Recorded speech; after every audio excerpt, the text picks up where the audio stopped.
కుటుంబంలో వారికి అకాల మృత్యుదోషాలు తొలగిపోయి ఆయురారోగ్యంగా ఉండాలని యమదీపం వెలిగిస్తాము. హాయ్ ఫ్రెండ్స్, అందరికీ నమస్కారం. Welcome to Sukriti's home.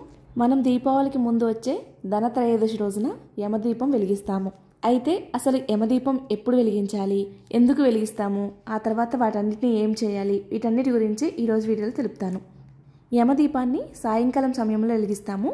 అంటే సూర్యాస్తమయం సమయం తర్వాత చక్కగా స్నానం చేసి ఆ దీపాన్ని వెలిగించాలి. అయితే ఈ దీపాన్ని వెలిగించడం వలన ఇంట్లోని వారికి అకాల మృత్యుదోషాలు ఉంటాయి, అంటే ఎవరికైనా అపమృత్యు దోషాలు ఉంటే తొలగిపోతాయి అంటారు. అలాగే అనారోగ్య సమస్యలున్నా తొలగిపోతాయి అంటారు. మనం వెలిగించే ముందు అంటే సాయంకాలం సమయంలో స్నానం చేసిన తర్వాత చక్కగా గడపలకి పసుపు పూజించి కుంకుమతో అలంకరించుకొని బియ్యపిండితో ముగ్గులు వేయాలి. అలాగే వాకిటి నిండా ముగ్గులు వేసుకోవాలి. ఒకవేళ ఉదయం పూట మనం గడపని అలంకరించుకున్నట్లయితే ఇంకా యమదీపం ఒక్కటి పెట్టేసుకోవచ్చు అనమాట. సాయంకాలం అంటే సాయంకాలం యమదీపం పెట్టే ముందు అయితే ఖచ్చితంగా వాకిలు ఊడ్చి తూడ్చి ముగ్గులు వేసుకొని అప్పుడు యమదీపం వెలిగించాలి. అంటే మావి బండలు కాబట్టి ఊడ్చి తూడ్చి అంటున్నాను. ఒకవేళ పల్లెటూరులో అయితే కల్లాపు చల్లుకొని అప్పుడు యమదీపం వెలిగించాలి. అయితే ఈ యమదీపం వెలిగించడం వలన ఇంట్లో మృత్యుదోషాలు పోతాయని చెప్పాను కదండి. మనకి పురాణ కథలో కూడా ఉంటుందండి. అంటే యమధర్మరాజు ఇంట్లోని వారిని తీసుకువెళ్ళడానికి వచ్చినప్పుడు అక్కడ యమదీపం వెలుగుతూ ఉంటుంది. ఆ వెలుగుకి ఆ ప్రాంగణం మొత్తం పవిత్రమైపోతుంది. యమధర్మరాజు లోపలికి వెళ్ళలేకపోతాడు. యమధర్మరాజు వెళ్ళలేకపోయాడు అంటే అకాల మృత్యుదోషం తొలగిపోయినట్లే.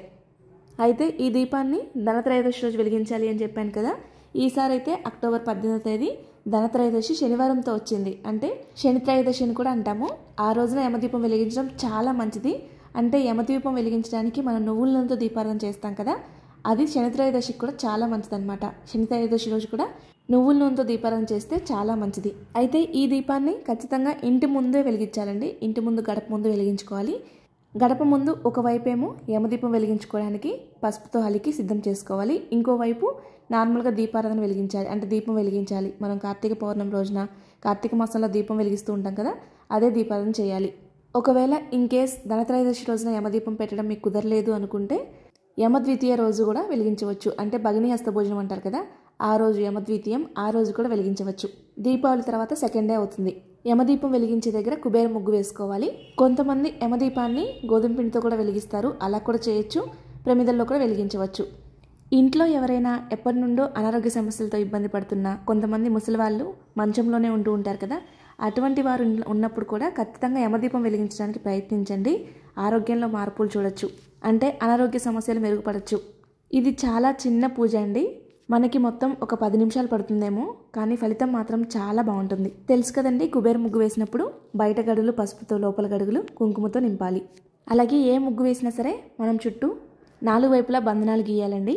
సో ఏదైనా చిన్న లైన్స్ గీసినా సరే, ఎప్పుడైనా వాకిట్లో ముగ్గు వేసినా సరే అలా వదిలిపెట్టకూడదు. బంధనాలు ఖచ్చితంగా గీయాలి. అలాగే యమదీపం వెలిగించే దగ్గర కూడా ఈశాన్యం భాగాన రాగి చెంబు పెడితే చాలా మంచిదండి. మీకు వీలుంటే పెట్టుకోండి, లేదంటే లేదు. రాగి చెంబుకి చక్కగా పసుపు రాసి ఎక్కడ పొడ లేకుండా రాయండి. చక్కగా కుంకుమతో అలంకరించి మనం ఈశాన్యం భాగాన్ని పెట్టుకోవాలి. ఒక ప్లేట్ కానీ ఒక తమలపాకు కానీ పెట్టుకొని దాని మీద పెట్టుకోవచ్చు. ఇలా పెట్టుకోవడం వలన ఇంట్లో ప్రశాంతంగా ఉంటుంది అంటారు. మనం ఈశాన్యం భాగాన రాగి చెంబు పెట్టుకుంటే ఎప్పుడైనా మంచిదే అండి. ఇంట్లో అయినా సరే ప్రతిరోజు కూడా పెట్టుకోవచ్చు. నీళ్లు మార్చేసి దాంట్లో కొంచెం పసుపు, కుంకుమ, పువ్వులు వేసి పెట్టండి. అలాగే రాగి చెంబు రాకోరుతుంది అంటారు. మనం అలా ఈశాన్యం భాగాన పెట్టుకుంటే ఇంట్లో ఆరోగ్యపరంగానే కాదు, ఆర్థిక పరంగా కూడా చాలా మంచిది. అలాగే యమదీపం పెట్టే దగ్గర తమలపాకులు పెట్టాలి. పెద్దగా ఉంటే ఒక తమలపాకనే పెట్టచ్చండి. అంటే మనం దాని మీద కల్లుప్పు పోయాలి. కల్లుప్పు బయటికి రాకుండా చూసుకోండి. 3 గుప్పెలు కానీ 5 గుప్పెలు కానీ కల్లుప్పు పోసి దాని మీద పసుపు కుంకుమ సమర్పించి ప్రమిదలు పెట్టుకోవాలి. ప్రమిదలు కూడా కొత్త ప్రమిదలు మాత్రమే తెచ్చుకోవాలండి. మళ్ళీ మనం యమదీపానికి మాత్రమే దీన్ని యూజ్ చేయాలి. మీరు ఒకవేళ 2 సార్లు పెట్టుకోవాలి అనుకుంటే, అంటే ధనత్రయోదశి రోజు పెట్టుకొని మళ్ళీ ఇదే ప్రమిదల్లో యమద్వితీయం రోజు పెట్టుకోండి. అయితే ఈ ప్రమిదల్ని ఇంట్లోకి కూడా తీసుకురాకండి, బయటనే కడిగేసి బయటనే ఉంచండి. యమద్వితీయం రోజు కూడా పెట్టిన తర్వాత ఏదైనా చెట్టు మొదట్లో కానీ లేదంటే పారే నీటిలో వేసేయండి. కింద తమలపాకు పెట్టుకుంటే ఒక్క ప్రమిదలో అయినా వెలిగించుకోవచ్చండి. నేనైతే 2 పెట్టాను. కానీ ఇంకా 3 వైపులా ఒత్తులు వేయాలి. మన ఇల్లు ఉన్న వైపు కాకుండా మిగతా 3 వైపులా ఒత్తులు వేయాలి. అంటే మనకి ఏ దిక్కు నుండి కూడా యమధర్మరాజు రాకూడదు అని. నువ్వుల నూనెతో మాత్రమే దీపారాధన చేయండి. దీపారాధన చేయగానే దీపానికి కుంకుమ అలంకరించి అక్షింతలు, పుష్పం సమర్పించండి. అయితే ఇది బయట కాబట్టి గాలి వస్తూ ఉంటుందండి. మీరు గాలి రాకుండా ఏదైనా అరేంజ్ చేసుకోండి. ముందే ఏదైనా అడ్డు పెట్టుకోండి. అంటే మనం తులసి కోట దగ్గర ఎలాగైతే పెట్టుకుంటామో అలా అడ్డు పెట్టుకోండి. ఆ తర్వాత ధూపం చూపించి నైవేద్యం సమర్పించాలి. నైవేద్యంగా బెల్లం ముక్క కానీ పటిక బెల్లం చిప్స్ కానీ సమర్పించి కర్పూర నీరాజన సమర్పించాలి. అయితే మనం సమర్పించిన నైవేద్యాన్ని కూడా ఇంట్లో అనారోగ్యం ఉన్న వాళ్ళు ఖచ్చితంగా తినేలా చూసుకోండి. అంటే ఆ ప్రసాదం స్వీకరించడం వలన అనారోగ్య సమస్యలు తొలగిపోవచ్చు. ఇలా ఈవినింగ్ సమయంలో వెలిగిస్తాం కదా, మరుసటి రోజు ఉదయాన్నే ఈ ప్రమిదలు ఇందాక చెప్పాను కదా కడిగి పెట్టుకొని మళ్ళీ యమద్వితీయ రోజు వెలిగించుకోవచ్చు. లేదా పారే నీటిలో కలిపేయండి.